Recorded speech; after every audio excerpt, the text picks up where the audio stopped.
ওদের কথা বলার পরে কিন্তু খালিদ জামিল আবেদন করেছে। সো আমার যেটা এখনো মনে হচ্ছে যে খালিদ জামিলকেই কোচ করা হবে, বাকিটা সব সাজানো। এদের প্রত্যাশা মতোই ভারতীয় দলের কোচ হলেন খালিদ জামিল।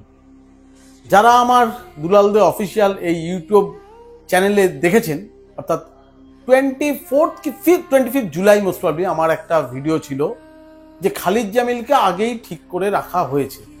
আপনারা আরেকবার গিয়ে দেখুন, থাম্বনেল করে দিয়েছিলাম যে আগেই ঠিক হয়ে রয়েছে খালিদ জামিল, এবং সত্যিই তো বাকি যেটা হলো সবটাই নাটক। আমি আরেকবার বলি কেন খালিদ জামিল হলেন। দুটো কারণ। এক, ভারতীয় ফুটবল ফেডারেশন কর্তারা এই মুহূর্তে যেভাবে গুলিগালাজ খাচ্ছেন চারদিক দিয়ে, কোথাও কোর্ট কেসের চিঠি, কোথাও আইনি নোটিশ, চারদিকে ব্যর্থতা, দুর্নীতি, নানা রকম ব্যর্থতায় একদম মানে কাদার মধ্যে ডুবে আছেন, তখন ওরা ঠিক করেছিল যদি একজন ভারতীয় কোচ করি এখন আপাতত এই গালিগালাজ খাওয়া থেকে বাঁচবো। অর্থাৎ অনেকে বলবে একটা ভারতীয় কোচ হয়েছে, ঠিক আছে ভারতীয়দের করা হোক, কারণ ওনারাও জানেন, আমরাও জানি, আপনারাও জানেন কোনো কোচ এসেই কিছু হবে না। ভারত এশিয়ান কাপও চ্যাম্পিয়ন হবে না, ওয়ার্ল্ড কাপও চ্যাম্পিয়ন হবে না। তাহলে যা হবে একটা সাময়িক, একটা ওই খেলতে খেলতে চোট লাগলে একটা স্প্রে করে দিই না সাময়িক আরাম পাওয়ার জন্য, তাতে তো বড় কিছু হয় না। এটা হচ্ছে ওই ব্যথা নিরোধক স্প্রে, যে একজন ভারতীয় কোচ করি। ভারতীয় কোচ করলে তাহলে অ্যাটলিস্ট ভারতীয় কোচরা গালিগালাজ করবে না, সমালোচনা করবে না, ভারতীয়রা করবে না। আপাতত বন্ধ, যতদিন না হারে, আবার যতদিন না ব্যর্থতা আসে। আমি চাই যে সফলতা হোক, আপনি কেন ব্যর্থতা চাই? তো সেক্ষেত্রে একজন ভারতীয় কোচ করতে হবে। আর ভারতীয় কোচ করতে হলে খালিদ জামিল ছাড়া সত্যি কেউ নেই। কারণ সঞ্জয় সেন 10 বছর আগে আই লিগ জিতেছে মোহনবাগানের হয়ে, আর তারপরে সে সিনিয়র টিমের কোথাও চিফ কোচ ছিল না, পরে এটিকে মোহনবাগানে হাবাসের কোচ ছিলেন। সুতরাং তিনি তো ন্যাশনাল টিমের কোনো মানে কোনো বড় লিগের টিমের, বড় প্রোফাইলের টিমের চিফ কোচ ছিলেন। মাঝে সন্তোষ ট্রফির কোচ হয়েছিলেন, বাংলাকে চ্যাম্পিয়ন করেছেন, যেখানে আই লিগের ফুটবলাররাই খেলে না। সেটা বিনো জর্জও চ্যাম্পিয়ন করেছে, তাহলে বিনো জর্জকে কোচ করতে হয়। তাও বিনো জর্জ এখন একটা ইস্টবেঙ্গলের রিজার্ভ টিমের কোচিংয়ের দায়িত্বে আছেন। সঞ্জয় সেন কোথাও কোনো কোচিংয়ের দায়িত্বে ছিলেন না। ইন্ডিয়ার টিম থেকে কোচেদের ক্রাইটেরিয়া কি বলা হয়েছিল? হয় তিনি ন্যাশনাল টিম হ্যান্ডেল করেছেন, নয় রিনাউন্ড ফুটবলার ছিলেন, আর নয় টপ লেভেল লিগে কোচিং করছেন। তো খালিদ জামিল রিনাউন্ড ফুটবলার ছিল, খেলেছে, একটা সঞ্জয় সেনের থেকে বেশি খেলেছে, ভালো মানে উঁচু পর্যায়ে খেলেছে। আচ্ছা, সঞ্জয় আর খালিদ জামিল নর্থ ইস্ট এবং জামশেদপুর এফসিকে নিয়ে আইএসএল এর টপ টায়ার লিগ, যেটা ভারতবর্ষের, দারুণ কোচিং করছেন, এবং উনি আই লিগও জিতেছেন। তাহলে তাকে বাদ দেওয়ার কোনো মানেই হয় না। সঞ্জয় সেনকে কোচ করা হবে, তাকে করা হবে না। এটা যদি হতো তাহলে খালিদের পাড়ার লোকরা কিন্তু মোমবাতি মিছিল করতে পারতো ফেডারেশন হাউসে গিয়ে, যে এই দুর্নীতি কেন করা হলো, জবাব চাই, জবাব দাও। আমরা বাঙালিরা চাইছি সঞ্জয় সেন হোক, কিন্তু যদি সঞ্জয় সেনকে বাদ দিয়ে মানে খালিদ জামিলকে বাদ দিয়ে সঞ্জয় সেনকে করা হতো, তাহলে বিনো জর্জার পাড়ার লোকরাও নেমে পড়তো, জবাব চাই, জবাব দাও। খালিদ জামিলের পাড়ার লোকরা তো নামতোই, জবাব চাই, জবাব দাও, কেন বাঙালি কোচ করা হলো, এটা তো বাংলা টিম নয়, ভারতীয় টিম। সেক্ষেত্রে ভারতীয়তে খালিদ জামিলকে করে কোনো অন্যায় করেনি ভারতীয় ফুটবল ফেডারেশন কর্তারা। এটা হচ্ছে একটা কারণ, ভারতীয় করতে গেলে খালিদ জামিল। দ্বিতীয় হচ্ছে টাকা। আজকে ইগর স্টিমাচ নিতেন মাসিক 25 লক্ষ টাকা। স্টিফেন কনস্ট্যান্টাইন ডেসপারেট হয়ে গেছিলেন কোচিংটা করার জন্য ভারতীয় দলে। তিনি জানতেন বেশি টাকা চাইলে হবে না। তিনি জানতেন না খালিদের সঙ্গে কত টাকার কথা হয়েছে এআইএফএফ এর, যে কারণে নিজে জানিয়েছিলেন যে আমার $20,000 মাসিক হলেই হবে। অর্থাৎ ওই সেটা হচ্ছে কি প্রায় 16.5 লাখ থেকে 17-18 লাখের মধ্যে, যেটা ইগর স্টিমাচের টাকার থেকে অনেক অনেক অনেক কম।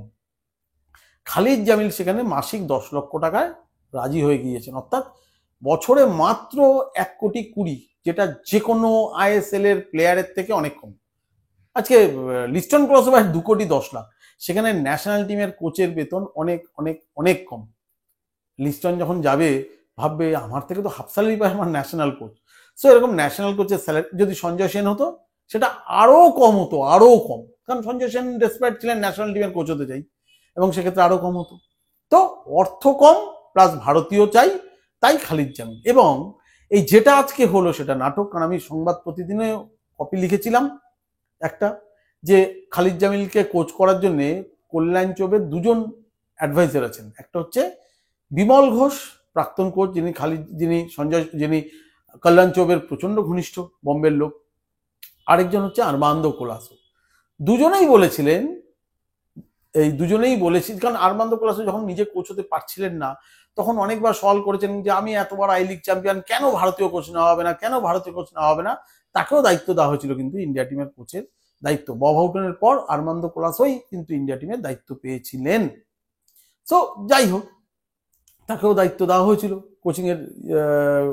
কোচিং করার জন্য। তো এইবার যেটা বলছি যে তিনি এবং বিমল ঘোষ কল্যাণ চৌবেকে বোঝালেন যে ভারতীয় কোচ করলেই ভালো এবং সেক্ষেত্রে খালিদ জামিল করা হোক। যেহেতু দুজন অ্যাডভাইজার বলছে, সুতরাং তো কল্যাণ চৌবেও রাজি ছিল যে খালিদ জামিলকে করা হোক। সুতরাং তখনই কিন্তু শিলমোহরে ছাপ পড়ে যায়। আইএম বিজয়ন আজ মিটিংয়ে কি বললো খালিদ জামিলের পক্ষে বা না বললো খুব একটা গুরুত্ব দেওয়ার দরকার নেই, কারণ আইএম বিজয়ন নমস্য ফুটবলার, তিনি লেজেন্ড। ফুটবল নিয়ে কথা বললে একদম মানে পা ধরে নেব। কিন্তু তিনি এই কে কোচ হবেন কি হবেন না তার কথার এই টেকনিক্যাল কমিটির চেয়ারম্যান হিসেবে খুব একটা গুরুত্ব নেই। আমরা অতীতেও দেখেছি তিনি জানতেনই না অর্ধেক সময়। সো এটা বিমল ঘোষ আর্মান্দো কোলাসোই মেনলি বলেন। আজকে এক্সিকিউটিভ কমিটির যে মিটিং হয় সেখানে এক্সিকিউটিভ কমিটির লোকদের বাইরে ছিলেন আর্মান্দো কোলাসো, বিমল ঘোষ, 11টার সময় অনলাইনে মিটিং হয় এবং সাব্বির আলী ছিলেন। এরা তিনজনেই মতামত দেন যে নিকট অতীতে খালিদ জামিলের যা কৃতিত্ব বা যা পারফরমেন্স, তাতে তাকেই কোচ করা উচিত। এবং কিছু ব্যাখ্যা দেওয়া হয় যে এর আগে যখন ভারতীয়রা কোচ ছিলেন রেজাল্ট খারাপ ছিল না।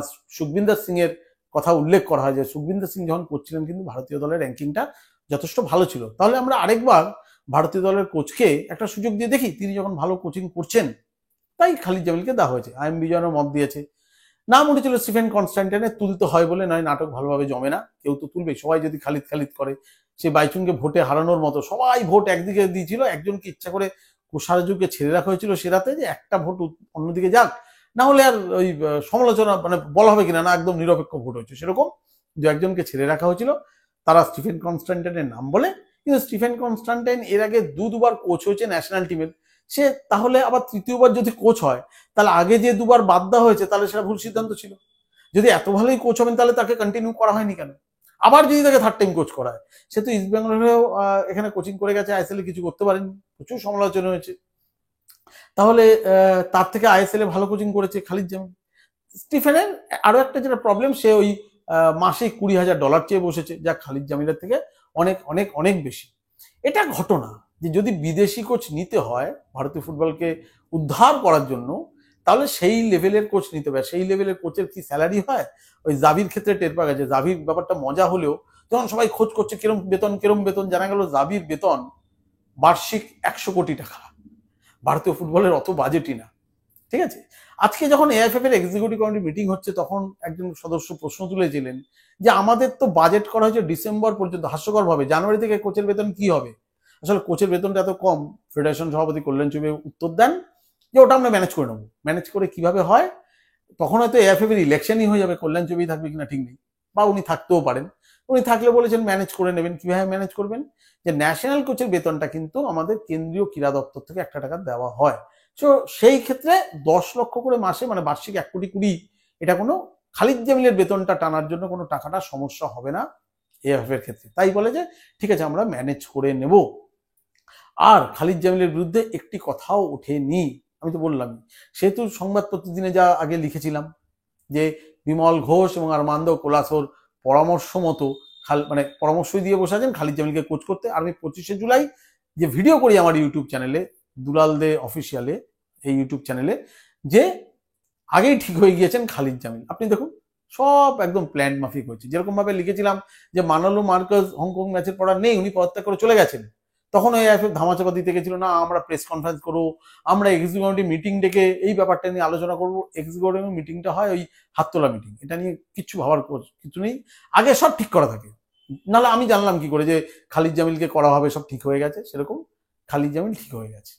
এবার প্রসঙ্গ হচ্ছে খালিদ জামিল তাহলে কি জামশেদপুরে কোচ থাকছেন? না, তিনি জামশেদপুরে কোচ থাকছেন না। তিনি বলেছেন তিনি 3 বছরের লং টার্ম কন্ট্রাক্ট চান, 3 বছরের। সেকেন্ড ইয়ারে বেতনটা বাড়বে, থার্ড ইয়ারে আরেকটু বাড়বে। তো তখন কিছু এক্সিকিউটিভ কমিটি মেম্বার আজ বলেন যে না, আপাতত 1 বছরের জন্য দেওয়া হোক, যদি তিনি সফল হন তাহলে এটাকে বাড়িয়ে দেওয়া হোক, তারপরে বাড়ানো হোক, বেতন বৃদ্ধি হোক, তার কন্ট্রাক্টও বৃদ্ধি হোক। তখন অন্যতম মানে senior vice president N A Haris ব্যাঙ্গালোরের, তিনি বলেন যে না, Khalid Jamil long term contract চেয়েছে এবং আমরা ওকে লং টার্ম কন্ট্রাক্টই দেবো, 1 বছরের মধ্যে কিছু প্রমাণ করা যায় না, সত্যিই যায় না প্রমাণ করা। কিন্তু ভারতীয় ফুটবলের এখন যে অবস্থা, খালিদ জামিলকে 3 বছর দিয়ে দিল। এবার ধরুন ভারতীয় ফুটবলে প্রচুর টাকা এলো, দারুণ সেট আপ হলো, তাহলে কি করা হবে? বা যদি খালিদ জামিলকে তখন মনে হয় যে ভালো করছেন না, পরপর ব্যর্থ, তাহলে কি করা হবে? তাহলে তাকে আবার ওই বোঝাপড়ে মানে গোল্ডেন হ্যান্ডশেক করে একটা ক্ষতিপূরণ দিতে হবে, কম্পেনসেট করতে হবে, গোল্ডেন হ্যান্ডশেক করতে হবে। এবং আমরা এখন গোল্ডেন হ্যান্ডশেকে অভ্যস্ত হয়ে গেছি। কারণ আপনারা একটু খেয়াল করে দেখুন, গত 34 মাসে তিনজন জাতীয় কোচ চেঞ্জ হলো, মানে কোচের চেয়ারে বসলো, চেঞ্জ হলো না। মানলো ইগর সিমাচ, মানলো মার্কুয়েজ এবং খালিদ জামিল। সো ইগর সিমাচের long term contract, golden handshake. Manolo মার্কুয়েজের সঙ্গে নতুন করে কন্ট্রাক্ট হয়েও গোল্ডেন হ্যান্ডশেক। এখন খালিদ জামিলকে 3 বছরের কন্ট্রাক্ট দেওয়া হয়েছে। সো এখনো সই হয়নি 3 বছরের কন্ট্রাক্ট, মোটামুটি যা হয়েছে 3 বছর, আজকে এক্সিকিউটিভ কমিটিতেই ওই মোটামুটি হয়ে গেছে 3 বছরের কন্ট্রাক্ট এবং মাসিক 10 লক্ষ টাকা খালিদ জামিলের জন্য। আমি প্রার্থনা করি যে, এবং আমি শুভেচ্ছা জানাই, খালিদ জামিলের সঙ্গে কথাও হয়েছে যে আমি শুভেচ্ছা জানাই খালিদ জামিলকে যে অবশ্যই ভালো করুক। তবে ভারতীয় দলের যা অবস্থা কি হবে এ, মানে আলটিমেটলি ওই যে পিকে ব্যানার্জি বলতেন না যে আমি রান্নাটা কেমন হবে, মানে আমি ডাটা চচ্চড়ি মশলা দিয়ে তো বিরিয়ানি রান্না হবে না। তো এখন খালিদ জামিল সুনীল ছেত্রীকে নিয়ে চলবেন নাকি চলবেন না? সুনীল খালিদের সঙ্গে নিশ্চয়ই, বা খালিদ নিশ্চয়ই সুনীলের সঙ্গে কথা বলবে যে ওকে কি কন্টিনিউ করাবে, কারণ যত সময় যাচ্ছে তত তো বয়স বাড়ছে। এবার খালিদ যেহেতু আইএসএল এ কোচিংটা করেন, উনি জানেন কোন টিমে কোন প্লেয়ার রয়েছে যাকে দিয়ে ইউজ করা যেতে পারে। আমার কিন্তু ডেভিডের খেলা খুব ভালো লাগছে, ইস্টবেঙ্গলের ডেভিড। দেখা যাক, এরকম প্লেয়ারদেরও নিশ্চয়ই ডাকবেন। সোহেলভাট আছে, কাউকে তো তৈরি করতে হবে। সুনীল ছেত্রী তো আর ধরে নিলাম আমি এশিয়ান কাপে ভারতীয় ফুটবলকেও কোয়ালিফাই করে দিল, কিন্তু পরে গিয়ে তো আর এশিয়ান কাপে খেলার সময় বয়স হয়ে যাবে 42, তখন তো আর গিয়ে সে এশিয়ান কাপ খেলবে না 42 বছরে। তাহলে তো আমার পরের স্ট্রাইকারটি কে? আমাকে তো তৈরি করতে হবে। খালিদের হাতে সময় আছে কিছুটা, তো নিশ্চয়ই তিনি ভাববেন যে কি হবে। তবে এটা ঘটনা যে খালিদ জামিল যে কোচ হবে এটা তো আগেই ঠিক হয়ে গিয়েছিল। আমার আবার বলছি 25শে জুলাইয়ের ভিডিওটা দেখুন, সব ঠিক হয়ে আছে। এবং তার আগে যেটা বলছি যে সংবাদ প্রতিদিনও যেটা বেরিয়েছিল যে আরমান্দ কোলাসো এবং বিমল ঘোষ পরামর্শ দিয়েছেন কল্যাণ চৌবেকে খালিদ জামিলকে কোচ করতে হবে, সেটাই আজকে আরো একবার প্রমাণিত। আপনারা ভালো থাকবেন। বিদায় নেওয়ার জায়গায় আগে একটা কথা বলি, প্লিজ দয়া করে আমার চ্যানেলটি সাবস্ক্রাইব করুন, লাইক দিন, শেয়ার করুন, বিশেষ করে সাবস্ক্রাইব করুন, না হলে আমার নোটিফিকেশন কোন দিন কি ভিডিও করছি আপনাদের কাছে কিভাবে যাবে। ধন্যবাদ, শুভরাত্রি।